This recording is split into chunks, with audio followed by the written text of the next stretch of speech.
Hi everyone, कैसे हैं आप सभी। बात करेंगे आज की वीडियो में सीटेट जुलाई 2024 की प्रिपरेशन को कंटिन्यू करते हुए। आज की वीडियो में हम लोग हिंदी पैडागोजी के कुछ प्रीवियस ईयर क्वेश्चंस करने वाले हैं। इससे पहले भी मैंने आप लोगों के साथ में इसके कुछ क्वेश्चंस डिस्कस किए हैं। तो आज के हमारे ये जो इससे पहले मैंने आप लोगों के साथ में 70 क्वेश्चंस जो है वो अलग अलग 3 वीडियोज में शेयर किए हैं। आज की हमारा ये जो क्वेश्चन है वो 71 है। तो फिर 71 क्वेश्चन हम लोगों से पूछा है, भाषा आकलन में कौन सा तत्व सर्वाधिक महत्वपूर्ण है? कौन सा ऐसा तत्व है जो सबसे ज्यादा महत्वपूर्ण है? विविध अर्थ वाले प्रश्न पूछना, श्रुतलेख लिखना, सुलेख लिखना, भाषिक संरचनाओं पर आधारित प्रश्न पूछना। देखिए, जब आप लोग पेडागोजी करेंगे ना, तो पेडागोजी में आप लोगों को चारों के चारों ऑप्शंस जो है वो सही लगेंगे, लेकिन हम लोगों को चारों ऑप्शंस में से बेस्ट ऑप्शन चूज करना है। तो देखिए, जब आप लोगों को कोई ऑप्शन में मिल जाए ना कि जैसे कि विविध अर्थ वाले यानी अलग अलग कॉन्टेक्स्ट में कोई चीज हो रही है, तो वो ऑप्शन हमारा हमेशा सही होगा। अलग अगर कोई भी चीज अलग अलग कॉन्टेक्स्ट में पूछी जा रही है तो वो क्वेश्चन हमारा ठीक होगा। शूरतेलेख लिखवाने से भाषा आकलन का पता नहीं चलेगा, सुलेख लिखेंगे तो भी भाषा का आकलन नहीं होगा, और भाषिक संरचनाओं पर अगर कोई प्रश्न बनाएगा, क्वेश्चंस बना रहा है, तो भी इससे हम लोग भाषा का आकलन नहीं कर सकते। लेकिन अगर हम लोग अलग अलग अर्थ वाले क्वेश्चंस पूछेंगे तो अलग अलग तरीके से आंसर्स मिलेंगे, और जब अलग अलग आंसर्स मिलेंगे तो पता चलेगा कि बच्चे का भाषा कैसी है, तो उसका आकलन अपने आप हो जाएगा। अगला क्वेश्चन है 72 नंबर, किस तरीके के बच्चों को हिंदी सीखने में अधिक कठिनाई का सामना करना पड़ता है? तो हिंदी सीखने में कौन कठिनाई का सामना करेगा? जिसकी मातृभाषा सरल है। देखिए, मातृभाषा तो अपने आप में मातृभाषा होती है, तो फिर ये तो ऑप्शन कोई लॉजिक नहीं है आंसर का। जिसकी मातृभाषा हिंदी से भिन्न है, जिसकी मातृभाषा हिंदी के समान है। तो देखिए, जिसकी मातृभाषा हिंदी के समान होगी तो उसको हिंदी भाषा सीखने में कठिनाई नहीं होगी, तो ये भी नहीं होगा, तो पहला भी नहीं होगा, पहला भी नहीं होगा, तीसरा भी नहीं होगा। जिसकी मातृभाषा मानक हिंदी नहीं है, मानक हिंदी नहीं होना ये कोई लॉजिक नहीं है, तो यहाँ आपका सही आंसर हो जाएगा जिसकी मातृभाषा हिंदी भाषा से भिन्न हो। हिंदी भाषा से अलग भाषा होगी तो ही तो उस बच्चे को हिंदी सीखने में कठिनाई होगी, तो फिर यहाँ हमारा सही आंसर हो जाएगा बी। अगला देखेंगे 73 नंबर, प्राथमिक स्तर पर पढ़ने की क्षमता का आकलन करने की दृष्टि से सर्वाधिक महत्वपूर्ण कौन सा है? सर्वाधिक महत्वपूर्ण पूछा है। देखिए, वर्णों की पहचान करना। देखिए, वर्णों की पहचान करने से कोई ज़रूरी नहीं है कि हमें बच्चे की भाषा का जो बच्चा पढ़ रहा है, उसका आकलन हम कर सकते हैं। विराम चिन्हों का ज्ञान, पढ़ने में प्रवाह और अर्थ का निर्माण। देखिए, अगर कोई भी बच्चा कुछ भी पढ़ रहा है, तो इसमें चारों ही चीज़ों का होना ज़रूरी है। लेकिन मान लीजिए बच्चा कोई भी पंक्ति पढ़ रहा है, देखिए पढ़ने के बाद में अगर उस बालक को अगर उस शब्द का अर्थ ही ना समझ आए, तो क्या उसका कोई प्रश्न पढ़ने का या कोई भी पंक्ति पढ़ने का अर्थ है? नहीं है। तो सबसे महत्वपूर्ण इम्पोर्टेंट क्या होता है कि बच्चा पढ़ तो रहा है, लेकिन पढ़ने के साथ-साथ जब वो बच्चा खुद अर्थ का निर्माण कर रहा है, वो क्वेश्चन का मतलब समझ रहा है, वो लाइन का अगर उस बच्चे को मतलब समझ में आ रहा है, तो मतलब हमारे लिए वो बच्चा सही है, उसका आकलन हम लोग कर सकते हैं। अगला देखेंगे 74, भाषा के संदर्भ में निदानात्मक उद्देश्य परीक्षण का क्या उद्देश्य है? देखिए, यहाँ पर क्या बोला है, निदानात्मक। अब यहाँ पर हम लोगों को दो शब्द देखने को मिलते हैं, एक होता है निदानात्मक और एक दूसरा होता है उपचारात्मक। एक होता है निदानात्मक और दूसरा हम लोगों को देखने को मिलता है उपचारात्मक। निदान का मतलब क्या होता है? निदान का मतलब होता है अगर कोई भी बच्चा जिसको किसी भी क्वेश्चन में किसी भी तरीके की पढ़ाई करने में अगर उस बच्चे को कोई भी प्रॉब्लम आ रही है, उसका क्या कारण है? अगर हम उस कारण को जान रहे हैं ना कि उस बच्चे को क्या चीज़ में प्रॉब्लम है, क्या कठिनाई है, कठिनाई को जानना ही यानी कि कारण जानना, कोई भी प्रॉब्लम है उसका कारण जानना निदान होता है। और उस कारण को जानने के बाद में उसका सॉल्यूशन निकालना, उसको उपचार कहते हैं, यानी उपचार करना। कठिनाई पता चल गई, अब उसका उपचार करना, तो वो उपचारात्मक होता है। तो निदानात्मक आप लोगों को समझ आ गया होगा कि निदानात्मक का मतलब होता है कि हमें कठिनाई ढूँढनी है कि बच्चे को क्या कठिनाई है, इसका कारण ढूँढना। तो देख लीजिए कठिनाई वाले ऑप्शंस किसमें हैं? बच्चे को विभिन्न श्रेणियों में विभक्त करना, ये नहीं होगा। बच्चों की भाषा प्रयोग संबंधित कठिनाइयों के संभावित कारणों की पहचान करना। कठिनाई के कारण जानना ही निदानात्मक होता है। तो 74 का हो जाएगा हमारा बी। अगला देखेंगे 75 नंबर, बच्चों की भाषा क्षमता का आकलन करने की दृष्टि से निम्नलिखित में से कौन सा प्रश्न सर्वाधिक उपयोगी है? भाषा क्षमता का आकलन करना है तो क्या सर्वाधिक उपयोगी हो सकता है? नीचे लिखे वाक्य को पढ़कर सुनाइए। ये वाक्य क्या है कि मुझे कहानी सुनना अच्छा लगता है। नीचे दिए गए शब्दों के वचन बदलने हैं, तितली और चूहा। फेरी वाला की आवाज सुनिए और किसी किसी एक कक्षा में अभिनय करके बताइए। देखिए, यहाँ पर आप लोगों का जो क्वेश्चन क्या पूछा है कि बच्चे की भाषा क्षमता का विकास करना है। तो बच्चे की जब भाषा क्षमता का आकलन करेंगे तो हम ये देखेंगे कि बच्चा खुद कितना एक्टिव है। अगर वो कोई भी चीज़ को रियलाइज़ से कनेक्ट करके अगर वो खुद बच्चा एक्टिव एंगेज्ड हो रहा है तो वो ऑप्शन हमारा ज़्यादा एप्रोप्रिएट होगा। तो यहाँ पर देखिए, वाक्य को पढ़कर सुनाना तो बच्चा वाक्य को पढ़ेगा, डायरेक्ट सुना देगा, तो भाषा का आकलन कैसे पता चलेगा? क्योंकि उसने तो पढ़ के सुनाया है। वचन बदलना, तो वचन बदलने से तो वो भाषा के बारे में नहीं बता पाएगा, वो तो सिर्फ और सिर्फ व्याकरण कर रहा है वचन बदलने से। फेरी वाले की आवाज सुनेगा और फिर एक उस कक्षा में बच्चा क्या करेगा? अभिनय करेगा, एक्टिंग करेगा। एक्टिंग करेगा तो बच्चा खुद एक्टिव हो जाएगा, और वो जब एक्टिव होगा तो इससे वो ज्यादा उपयोगी और ज्यादा सार्थक हो जाएगी। अगला देखेंगे 76। प्राथमिक स्तर पर पढ़ने की क्षमता का आकलन में सबसे कम महत्वपूर्ण क्या है? सबसे कम महत्वपूर्ण पूछा है। चित्रों में अनुमान, देखिए अनुमान लगाना अपने आप में बेस्ट चीज होती है, तो ये बात तो ठीक हो जाएगी। समझकर पढ़ना, किसी भी चीज को पढ़ रहे हैं तो उसको समझ समझ कर पढ़ना, ये बात भी ठीक है। पढ़ने में प्रवाह, हाँ पढ़ने में एक अप्रोप्रिएट जो है वो हमारे पास में स्पीड होनी चाहिए, एक अच्छा वो जो है वो फ्लुएंसी होनी चाहिए, तो ये बात भी ठीक है। तो सबसे कम महत्वपूर्ण होता है अक्षर जोड़कर पढ़ना, कि अक्षरों को जोड़ जोड़ कर पढ़ा जा रहा है, तो ये बात कोई ठीक नहीं होती है। तो 76 का हो जाएगा हमारे सी। अगला देखेंगे 77 नंबर क्वेश्चन। कोई भी भाषा पुस्तक तभी सफल होती है जब, यानी कि कोई भी भाषा की पुस्तक, या हिंदी हो गई, इंग्लिश हो गई, संस्कृत हो गई, कोई भी बुक है तो वो तभी सफल होती है जब बच्चों में साहित्य की धरोहर और वर्तमान साहित्य के प्रति उत्सुकता बनाती है। प्राचीन साहित्य की पूरी, देखिए कोई भी पुस्तक होती है वो कभी भी किसी भी चीज की पूरी पूरी जानकारी नहीं देती है, तो ये ऑप्शन तो गलत हो जाएगा। व्याकरण के नियम पढ़ाना, हमारा कोई भाषा की पाठ, हमारा भाषा को पढ़ाने का उद्देश्य सिर्फ व्याकरण पढ़ाना नहीं है, तो ये भी नहीं होगा। बच्चों को केवल, देखिए केवल वर्ड अपने आप में नेगेटिव होता है, और ये चीज मैंने आप लोगों को इससे पहले वाली जो 3 वीडियो डिस्कस करी है उसमें भी बताया है कि अगर कहीं पर भी केवल वर्ड आ रहा है तो मतलब वो एप्रोप्रिएट नहीं होगा। तो यहाँ पर ये तीनों ऑप्शन गलत हो गए थे। एक ही ऑप्शन बचा है कि बच्चों में साहित्य की धरोहर, वर्तमान साहित्य के प्रति जो एक्साइटमेंट है बच्चों के अंदर, खुद बच्चों के खुद के अंदर जो है वो आनी चाहिए। एक्साइटमेंट बच्चे के खुद के अंदर होनी चाहिए, तो यहाँ पर हमारा हो जाएगा ए। 78 देखेंगे हम लोग। अनुस्वार और अनुनासिक का प्रयोग करने संबंधित त्रुटियों को कैसे दूर कर सकते हैं? अनुस्वार होता है ना, अनुस्वार लगाते हैं, अनुनासिक लगाते हैं, ऊपर बिंदु बनाते हैं, चंद्र बिंदु बनाते हैं, तो वो बच्चा बार बार अगर कोई गलती कर रहा है तो हम क्या करेंगे? अनुस्वार वालों के शब्दों की सूची बनाएंगे। अगर हम सूची बनवा देंगे तो बच्चा क्या कभी गलती नहीं करेगा? नहीं, ऐसा तो नहीं हो सकता, तो ये तो नहीं होगा। स्वयं सही उच्चारण का आदर्श प्रस्तुत करेंगे, हम खुद सही बोलेंगे, हम ये उम्मीद लगा रहे हैं कि हम सही बोलेंगे तो बच्चा कभी गलती नहीं करेगा, ऐसा जरूरी नहीं है। हाँ, ये एक चीज हो सकती है लेकिन ऐसा हमेशा जरूरी नहीं है, क्योंकि बच्चा ऐसे में सिर्फ वही शब्द सीखेगा जो हम बोल रहे हैं, बाकी के वर्ड्स नहीं सीख पाएगा। अनुनासिक के नियम बता देंगे तो क्या बच्चा सीख जाएगा? नहीं, नियम बताना उद्देश्य नहीं है, बल्कि उसको उस तरीके का अगर हम एनवायरमेंट दे, उस तरीके का प्रिंट रिच अगर हम लोग एनवायरमेंट देते हैं, वातावरण देंगे, एक समृद्ध वातावरण, तो बच्चा खुद सीख जाएगा, हम लोगों को उसको सिखाने की भी जरूरत नहीं है। तो 78 का हो जाएगा डी। अब हम देखेंगे 79 नंबर क्वेश्चन। भाषा की कक्षा में समावेशी वातावरण का निर्माण करने के लिए सबसे ज्यादा क्या जरूरी है? बच्चों के प्रति अति उदारवादी दृष्टिकोण बनाना, बहुत ज्यादा उदारवादी बनाना भी कोई अच्छी बात नहीं होती है। बच्चों को विविध भाषा को पढ़ाए, यानी क्लासरूम में हम बच्चे को बहुत सारी भाषाएं सिखा रहे हैं, नहीं, बच्चे को सिर्फ एक या दो लैंग्वेज, बहुभाषिता का मतलब है दो लैंग्वेज या तीन लैंग्वेज, हर भाषा को पढ़ाए, बहुत सारी भाषाओं को पढ़ाए, ये कोई अच्छी बात नहीं है।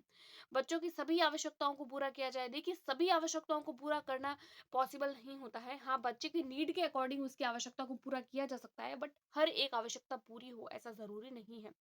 बच्चों को विविध दृश्य सामग्री उपलब्ध कराई जाए।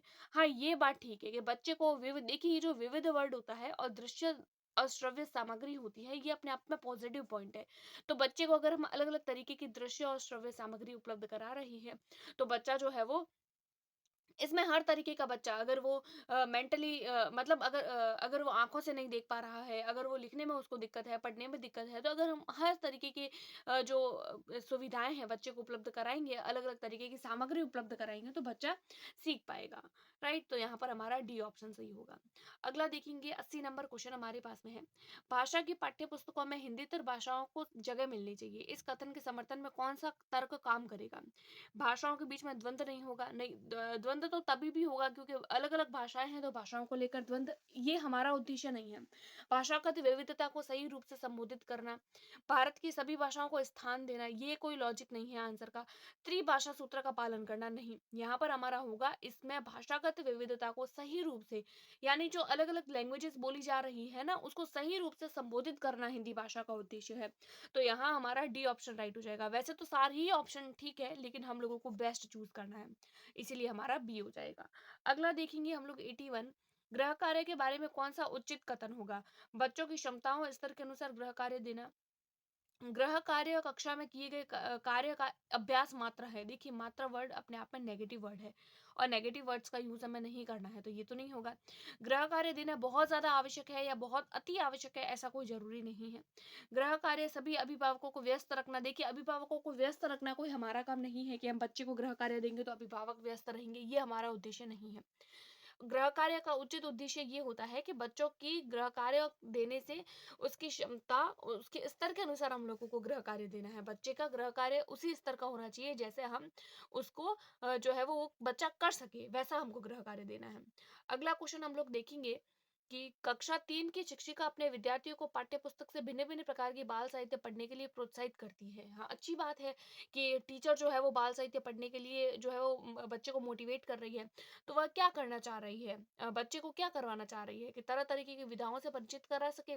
बाल साहित्यकारों के नाम जानना, देखिए बाल साहित्यकारों के नाम जानना ये कोई अप्रोप्रिएट बात नहीं होती है।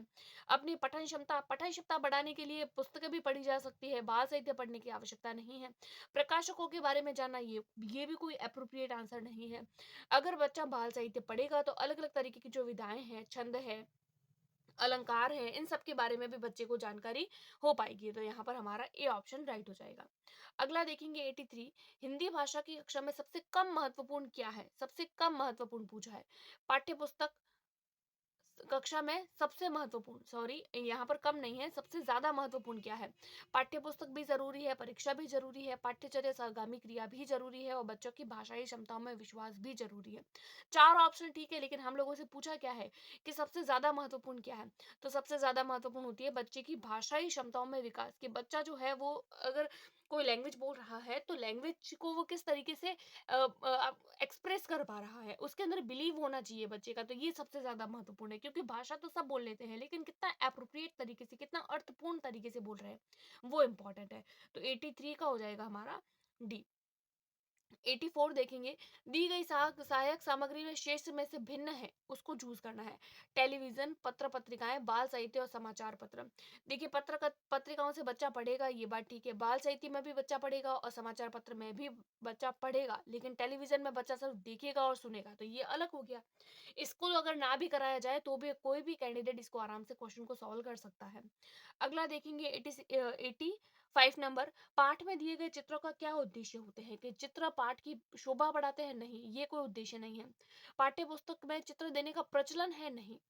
चित्र अमूर्त संकल्पनाओं को समझने में सहायता करता है? हाँ, ये बात ठीक हो जाएगी। कोई भी चीज अगर पुस्तक में दी जा रही है तो मतलब वो किसी भी चीज को समझने के लिए है, कि किसी भी चीज को हम किस तरीके से समझ सकते हैं। तो अमूर्त संकल्पनाओं को समझने के लिए जो है वो हम चित्र देते हैं। अगला देखेंगे हम लोग, क्वेश्चन हमारा 86 नंबर क्वेश्चन है। 86 नंबर क्वेश्चन हमारा हो जाएगा, संदर्भ के अनुसार शब्दों के उपयुक्त चयन संबंधी त्रुटियों को दूर करने के सर्वाधिक कारगर तरीका क्या है? कि त्रुटियों को दूर करना है, कि विविध शब्दों का वाक्य प्रयोग करवाना, व्याकरण की व्यवस्था। देखिए, ये जो चीज आती है ना कि अगर भाषा की बात हो रही है तो व्याकरण करवाना, तो ये तो गलत है, तो इसको तो आप हटा ही दो डायरेक्ट। और कोई भी चीज याद करवाना, ये भी गलत है। अब यहाँ पर भी वाक्य प्रयोग हो रहा है और विविध भाषा प्रयोग से परिचित कराना। अब इन दोनों में से कोई एक होगा। अब फिर से क्वेश्चन पढ़ेंगे कि संदर्भ के अनुसार हम कोई भी चीज करवा रहे हैं, तो त्रुटियों को दूर करवाना है, तो क्या करेंगे कि हम अलग अलग शब्दों के वाक्य प्रयोग करवाएंगे, तो क्या बच्चा कभी त्रुटि नहीं करेगा? नहीं, ऐसा नहीं है। विविध भाषा प्रयोग से परिचित करा देंगे, हम अलग अलग भाषाओं से बच्चे को परिचित करा देंगे कि कौन सी लैंग्वेज का क्या रूल होता है। तो अगर बच्चे को वो चीज समझ आ जाएगी तो बच्चा त्रुटि कम करेगा। करेगा तो सही, ऐसा नहीं है कि बिल्कुल भी नहीं करेगा, करेगा बट कम करेगा। तो यहाँ पर हमारा 86 का हो जाएगा डी। 87 देखेंगे, आपने अपने विद्यार्थियों को एक प्रश्न दिया कि घर से विद्यालय आने तक आप रास्ते में जो जो भी चीजें देखते हैं उन्हें लिखने हैं, और एक विद्यार्थी दृष्टि बाधित है। यानी कि आपकी क्लास है, क्लासरूम के अंदर आप लोगों ने बच्चे को कह दिया, पूरी क्लास को बोल दिया कि आप स्कूल से जब घर आते हैं या घर से जब स्कूल जाते हैं तो आप लोग रास्ते में क्या क्या चीजें देखते हैं। तो उसको आप लोगों को एक चीज़ों को देखना है और अपने नोटबुक में लिखना है। अब प्रॉब्लम हो जाती है कि एक उस क्लासरूम के अंदर एक दृष्टि बाधित यानी एक ऐसा बालक जो आँखों से नहीं देख सकता है, तो क्या वो कैसे देखेगा उन चीज़ों को? तो वो क्या करेगा उस टाइम पे? तो उस टाइम पे आप टीचर होने के नाते आप क्या करेंगे कि उस प्रश्न का उत्तर खुद लिख लेंगे? नहीं। अगर हम लिखेंगे तो बच्चा कैसे सीखेगा? इस प्रश्न का उत्तर लिखने के लिए मना कर देंगे कि तुम्हें लिखना ही नहीं है, नहीं तो ऐसे तो बाकी बच्चों में भेदभाव की भावना आ जाएगी। हम कहेंगे कि अपने सहपाठी को पूछे, सहपाठी से लिखने के लिए एक बच्चे को बोलेंगे तो बाकी बोलेंगे हम भी लिखेंगे, ये भी नहीं हो सकता। उस प्रश्न में उस बच्चे की आवश्यकता के अनुसार परिवर्तन कर लेंगे। हाँ, ज़रूरी नहीं है कि सारे बच्चों को एक तरीके का होमवर्क दिया जाए। हम बच्चे की नीड के अकॉर्डिंग जो है वो उनके क्वेश्चंस है, उनका होमवर्क जो है वो चेंज कर सकते हैं। अगला देखेंगे हम लोग 8 नंबर क्वेश्चन। सुरभि किसी भी ऐसे शब्द विशेषज्ञों को बोलने में कठिनाई अनुभव करती है जिसमें 2 से अधिक बार त की आवृत्ति हुई हो। तब आप उसे यानी कि एक सुरभि नाम का बच्ची है, वो ऐसे वर्ड्स जो जिसमें बार-बार त आता है, तो वो नहीं बोल पाती है। तो ऐसे समय में हम क्या करेंगे? कि बोलते समय इसकी ओर ध्यान ही नहीं देंगे, नहीं ध्यान नहीं देंगे तो वो और ज़्यादा नहीं बोल पाएगी। त वाले शब्दों का बार-बार उच्चारण करवाएँगे यानी रिपीट करवाएँगे हम कि रिपीट करो तुम सीख जाओगे, नहीं। ऐसे शब्दों का विकल्प यानी कि कोई दूसरा आप लोग जो है वो उसका कुछ और करने के लिए बोलेंगे कि आप इस शब्द को अवॉइड करो और इसका दूसरा विकल्प ले लो कि आप इस तरीके से बोलो, नहीं। ऐसे शब्दों को बार-बार सुनने के लिए कहेंगे। हम बोलेंगे कि पहले तो आप सुनो, फिर उस शब्द को बोलो क्योंकि सुनकर बोली गई चीज़ जो होती है वो ज़्यादा एप्रोप्रिएट होती है। तो यहाँ 88 का हो जाएगा डी। अगला देखेंगे हम लोग 89 नंबर क्वेश्चन कि भाषा शिक्षण में पाठ्य पुस्तकों के अतिरिक्त कौन सा सबसे कम प्रभावशाली, देखिए कम प्रभावशाली है। पाठ्य पुस्तक तो है ही क्लासरूम के अंदर होनी चाहिए लेकिन सबसे कम प्रभावशाली क्या हो सकती है? प्रश्नों के उत्तर लिखना, संवाद अदायगी करना, परिचर्चा करना या घटना का वर्णन करना।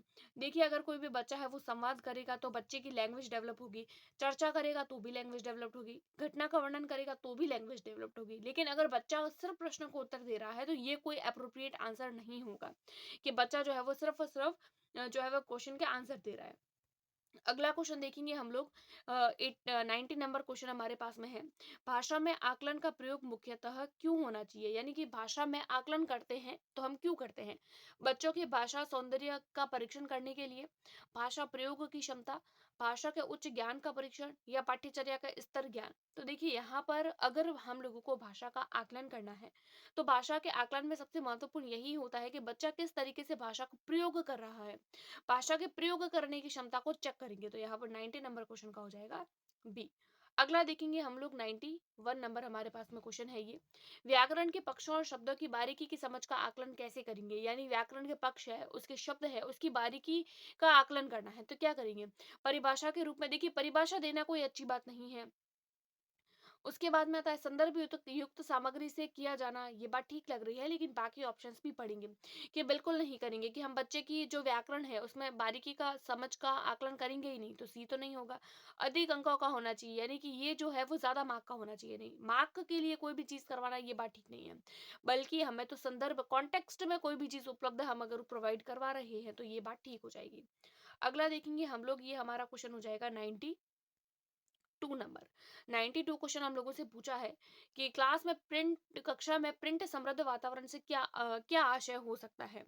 कि कक्षा में रंगीन चार्ट पोस्टर आदि लगाएंगे, कक्षा की दीवारों पर रंगीन कविता आदि पेंट करवाएंगे, कक्षा में बड़े आकार के वर्णमाला के चार्ट लगवाएंगे या कक्षा में पढ़ाई जा रही विषय वस्तु के अनुरूप लिखित सामग्री उपलब्ध कराएंगे। हाँ, ये बात ठीक हो जाएगी कि देखिए अगर हम लोगों को प्रिंट रिच एनवायरमेंट यानी कि प्रिंट समृद्ध वातावरण बनाना है तो इसका मतलब ये नहीं है कि हम बच्चे को सिर्फ जो है वो रंगीन चार्ट पोस्टर आदि दिखा रहे हैं, रंगीन कविताएं लगा रहे हैं या बड़े बड़े अक्षरों में वर्णमाला लिख रहे हैं, नहीं। हमें कक्षा में ऐसा वातावरण क्रिएट करना है जो बच्चे को हम विषय वस्तु पढ़ा रहे हैं वो उसका चार्ट अगर हम लोग लगाते हैं तो वो ज्यादा अप्रोप्रिएट होता है। यानी कि प्रिंट रिच एनवायरमेंट होना चाहिए बट ऐसा जो उसके क्लासरूम के अप्रोप्रिएट हो। तो यहाँ पर 92 नंबर क्वेश्चन का हो जाएगा डी। अगला देखेंगे 93 नंबर क्वेश्चन हमारे पास में है कि भाषा शिक्षण में पाठ्य पुस्तक क्या होती है? साध्य होती है, साधन होती है, अनावश्यक है? ये तो नहीं होगा कि पाठ्य पुस्तक अनावश्यक है, उसकी कोई आवश्यकता ही नहीं है, नहीं। एकमात्र भी नहीं होगा। अब हम लोगों को बताना है साध्य है या साधन है। तो भाषा शिक्षण में पाठ्य पुस्तक क्या होती है? तो पाठ्य पुस्तक जो होती है वो एक साधन है हमारे लिए। तो यहाँ पर 93 का हो जाएगा बी। अगला देखेंगे हमारे पास में 94 नंबर क्वेश्चन है कि प्राथमिक स्तर पर भाषा की पाठ्य पुस्तकों को किस तरीके की रचनाओं को स्थान देना चाहिए। विदेशी साहित्य की रचना, ऐसी रचनाएं जो बच्चे के परिवेश से जुड़ी हो, जिसमें भाषा की अलग अलग छटाएं हो, जो प्रत्यक्ष रूप से मूल्यों पर आधारित हो, केवल कहानियां हो। देखिए, केवल कहानियां होना कोई अच्छी बात नहीं है। और हिंदी की कक्षा है तो उसके अंदर विदेशी साहित्य क्यों लाएंगे हम? प्रत्यक्ष रूप से मूल्य, सिर्फ मूल्यों की जानकारी देना, ये कोई उद्देश्य नहीं है। हमें तो बच्चे को ऐसी पाठ्य पुस्तक देनी है जो बच्चे, जो भाषा का ज्ञान कराए, बच्चे के परिवेश से जुड़ी हुई हो, यानी कि वो अपने एनवायरमेंट को भी साथ साथ समझ पाए। तो यहाँ पर हमारा बी ऑप्शन राइट हो जाएगा। अगला देखेंगे हम लोग 95 नंबर क्वेश्चन। आकलन एक सतत प्रक्रिया है, इसका प्राथमिक उद्देश्य क्या हो सकता है? हम लोगों को पता है आकलन यानी कि मेजरमेंट करते हैं हम, मापन और मूल्यांकन करते हैं, तो ये एक कॉन्टिन्यूअस तरीके से होता है। तो इसका क्या उद्देश्य हो सकता है? विषय वस्तु, शिक्षण, पाठ्य सामग्री और प्रशिक्षण में सुधार की प्रतिपुष्टि करना। विषय वस्तु, पाठ्य पुस्तक, शिक्षक और कक्षा में सुधार का समर्थन करना। प्रविधि, पाठ्य पुस्तक, शिक्षक और विद्यार्थियों में सुधार अवलोकन करना। हाँ, सुधार वाली जो चीज है ना, वो एकदम ठीक हो जाएगी कि प्रविधि करेंगे, पाठ्य पुस्तक, शिक्षक और विद्यार्थियों में सुधार। देखिए, सुधार, अब आप लोग ये सोचेंगे कि इसमें भी सुधार है, पहले में भी सुधार आ रहा है, तीसरे में भी सुधार आ रहा है, दूसरे में भी सुधार है, चौथे में भी सुधार है, तो केवल सी वाला ही क्यों? क्योंकि सी वाले में विद्यार्थियों में सुधार की बात हो रही है, तो आकलन तो हम विद्यार्थियों के लिए करते हैं ना। पहले ऑप्शन में प्रशिक्षण यानी टीचर में सुधार लाना है, दूसरे ऑप्शन में है कि कक्षा में सुधार लाना है, तीसरे में है विद्यार्थियों में सुधार लाना है, और चौथा है कार्य निष्पादन में सुधार लाना है। लेकिन हम किसको पढ़ा रहे हैं? हम तो बच्चे को पढ़ा रहे हैं, तो सुधार भी किसमें करेंगे? बच्चे को करेंगे। तो 95 का हो जाएगा सी। अगला देखेंगे, हमारे पास में 96 नंबर क्वेश्चन है। पाठ हिंदी भाषा की पाठ्य पुस्तक के माध्यम से हम क्या सीखते हैं? कि भाषा के नियमों की जानकारी मिलती है। भाषा के नियमों की जानकारी तो हम दूसरे माध्यम से भी ले सकते हैं। भाषा ही, देखिए ही जो शब्द है ना वो नेगेटिव है, इसलिए सी नहीं होगा। साहित्यिक विधाओं की जानकारी मिलती है, ये तो हम साहित्य की पुस्तकों से भी ले सकते हैं। हिंदी भाषा पाठ्य पुस्तक पढ़ने की आवश्यकता नहीं है। हिंदी भाषा की पाठ्य पुस्तक के माध्यम से हम क्या सीखते हैं? कि भाषा, सामाजिक विमर्श जो होती है उसको भी बढ़ावा मिलता है। तो 96 का हो जाएगा हमारा बी ऑप्शन। अगला देखेंगे हम लोग 97 नंबर क्वेश्चन है हमारे पास में, कि रमेश 7th क्लास का बच्चा है, वह सामान्य बातचीत में तो ठीक है, लेकिन पढ़ते समय वो बार बार अटकता है। पढ़ने से संबंधित उसको जो है वो दिक्कत हो रही है, तो क्या डिसलेक्सिया है, डिस्फेजिया है, डिसकैलकुलिया है और डिसग्राफिया है? क्या है इन चारों में से? तो देखिए, डिसलेक्सिया जो होता है वो पढ़ने से रिगार्डिंग होता है, तो यहाँ पर हमारा ए ऑप्शन राइट हो जाएगा। डिस्फेजिया जो होता है वो बोलने से रिगार्डिंग होता है। डिसकैलकुलेशन यानी कि कैलकुलेशन, कैलकुलेशन किस में होती है? मैथ्स में। तो वो बच्चा जिसको मैथ्स में दिक्कत है तो उसका तो वो डिसकैलकुलिया हो जाता है। डिसग्राफिया, डिसग्राफिया का मतलब होता है जो लिखने से रिगार्डिंग होती है, तो यहाँ पर हमारा हो जाएगा डिसलेक्सिया। ए ऑप्शन हमारा ठीक हो जाएगा। अगला क्वेश्चन हम लोग देखेंगे कि हमसे पूछा है, 98 नंबर क्वेश्चन हमारे पास में है। इसके बाद में हम लोग तीन दो क्वेश्चन और करेंगे, 98, 97 एंड 100। निम्नलिखित में से किस प्रकार के प्रश्न बच्चों की भाषागत रचनात्मकता का आकलन करने में सर्वाधिक उपयुक्त होंगे? यानी कि कुछ क्वेश्चंस हम बच्चों को देंगे, लेकिन किस तरीके की जो बच्चे की जो क्रिएटिविटी है उसका भी आकलन करें। बहुविकल्पीय प्रश्न, बहुविकल्पीय प्रश्न यानी अ ब स द वाले जो ऑप्शनल बेस्ड होते हैं, एमसीक्यूज, एमसीक्यूज देने से बच्चा तो सब सही आंसर पर टिक लगाएगा, भाषागत क्रिएटिविटी का कैसे पता चलेगा? नहीं पता चलेगा। एक शब्द में उत्तर दे देगा तो भी हमें क्रिएटिविटी का पता नहीं चलेगा। सही कथन पर निशान लगाओ यानी जो सही होगा उसके ऊपर टिक लगा देगा, राइट लगा देगा, तो भी भाषा का आकलन नहीं होगा। लेकिन अगर मुक्त उत्तर वाले अगर प्रश्न हम देंगे तो इससे वो अलग अलग तरीके से क्वेश्चंस पढ़ेगा और क्वेश्चन के अलग अलग तरीके के आंसर्स देने की कोशिश करेगा, तो बच्चे की क्रिएटिविटी का विकास हो जाएगा। अगला 99 नंबर और आज की वीडियो का सेकंड लास्ट नंबर क्वेश्चन, कि भाषा की पाठ्यपुस्तक में सबसे महत्वपूर्ण क्या है?